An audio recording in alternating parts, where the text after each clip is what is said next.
ముందుగా మరి గత శుక్రవారం సుప్రీంకోర్టులో కొన్ని ఆర్గ్యుమెంట్స్ జరిగినాయి. మరి నిన్న అనుకున్నది మళ్ళీ ఈ రోజుకు వాయిదా పడి ఈ రోజు ఉదయం ఆనరబుల్ జస్టిస్ గవాయ్ గారు, విశ్వనాథన్ గారు ఒక చక్కని తీర్పుని ఇచ్చారు.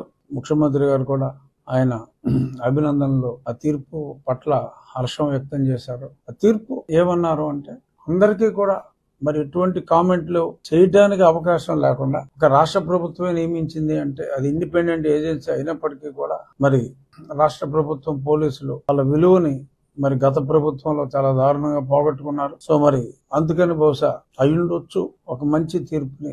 సుప్రీంకోర్టు ఏ తీర్పు ఇచ్చినా మంచిగానే ఉంటుంది. అయినా అందరికీ ఆమోదకరంగా ఉండే విధంగా ఇద్దరు సిబిఐ నుంచి, ఇద్దరు రాష్ట్ర ప్రభుత్వం నుంచి, అలాగే ఒకరు ఫుడ్ సేఫ్టీ అథారిటీ నుంచి, అంటే అది కేంద్ర ప్రభుత్వ సంస్థ, ఆ ఫుడ్ సేఫ్టీ అథారిటీ నుంచి ఒకరిని, ఈ ఐదుగురితో కలిసి ఒక సిట్ ఏర్పాటు చేసి దాని మానిటరింగ్ మళ్ళీ సిబిఐకే అప్పచెప్పడం జరిగింది. సిబిఐలో మేబీ ఒక జాయింట్ డైరెక్టర్ కో లేకపోతే సిబిఐ డైరెక్టర్ కూడా పర్సనల్ గా మానిటర్ చేయమని చెప్పొచ్చు. బట్ ఏదైనా ఈ కల్తీ అనేది ఏ స్థాయిలో జరిగింది, ఎప్పుడు జరిగింది, జరిగిందా లేదా అనే దాని మీద కూలంకషంగా, కాకపోతే సమయం పట్టొచ్చు. ఎందుకంటే అంత ఈజీగా అంటే ఎంతో మంది సాక్షులతో మాట్లాడాల్సి వస్తుంది. సో ఇవన్నీ ఉంటాయి కాబట్టి మనం సుబ్రహ్మణ్య స్వామి గారు కూడా ఏదో ట్వీట్ ఇచ్చారు, వీళ్ళ రిపోర్ట్లన్నీ వచ్చే వరకు మనం వెయిట్ చేయాలి అని. ఎందుకంటే ఆయనే ముందు సుప్రీంకోర్టుని అప్రోచ్ అయింది. ఆయనతో పాటు ఆయన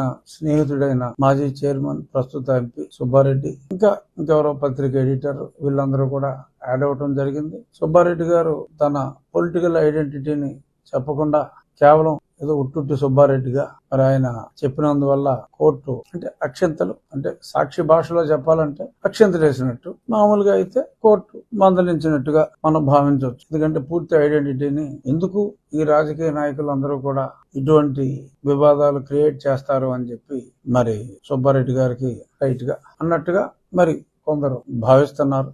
ఏదేమైనా అద్భుతం. ప్రజలు తెలియజేసేది ఏంటంటే, ఇప్పుడు అద్భుతమైన ఎక్కడ ఎటువంటి కల్తీకి అవకాశం లేని వ్యవస్థ, అంటే గతంలో జరిగింది అని నేను స్పెసిఫిక్ గా ఒకసారి కోర్టు తేల్చమన్న తర్వాత ఎవ్వడు కూడా ఇంకా ఆ లడ్డూ గురించి గతంలో దాని గురించి మాట్లాడటానికి లేదు.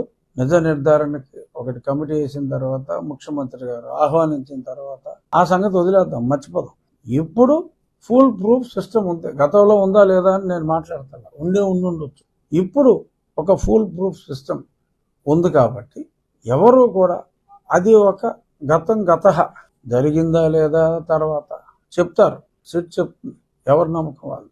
కానీ ఇప్పుడు ఉన్న సిస్టంలో ఎవరు కూడా ఎటువంటి ఆలోచన పెట్టుకోవద్దు.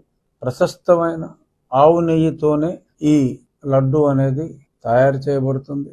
రాబోయే రోజుల్లో తప్పకుండా భక్తులకు, మరి గతంలో లడ్డు గురించి మనం మాట్లాడుకోకూడదు, అది సుప్రీంకోర్టు కమిటీ వేసింది కాబట్టి అని మళ్ళీ చెప్తూ మిగిలిన విషయాలు మాట్లాడుకోవద్దు. మరి గతంలో మరి చాలా మంది భక్తులు విపరీతంగా ఆ రూమ్ రెంట్లు పెంచేయటం, ఈ అన్నిటి మీద కూడా మరి గతంలో కాలినడకన తిరుమల వెళ్తే వారికి ఇమీడియట్ గా ఆ 300 రూపాయల లైన్ లో వాళ్ళని పంపించడం జరిగేది. మరి కరోనా టైంలో మరి దాన్ని ఆపారు, అంతే కదా, కరోనా టైంలోనే ఆపారు కదా. మరి ఇప్పుడు కరోనా పూర్తిగా పోయింది, కరోనాని లెక్క చేసే పరిస్థితి లేదు, వచ్చినా కూడా అన్ని మందులు ఉన్నాయి.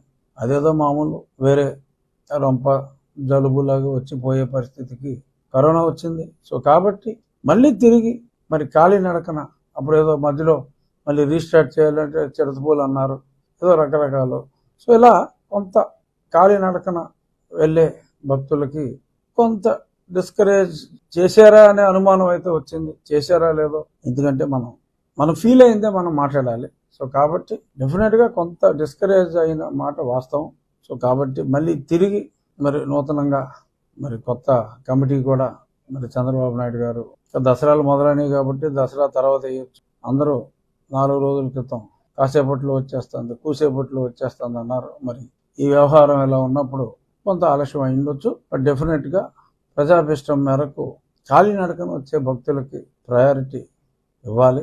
మరి ఆ గతంలో ఉన్న విధానాన్నే మరి పునరుద్ధరిస్తారు. భక్తులకు మరిన్ని సౌకర్యాలు కలిగించటం, మరి కేవలం భక్తి తప్ప మరి ధనవంతులు కాని వాళ్ళు దర్శించుకోలేని పరిస్థితి కూడా ఉండకూడదు.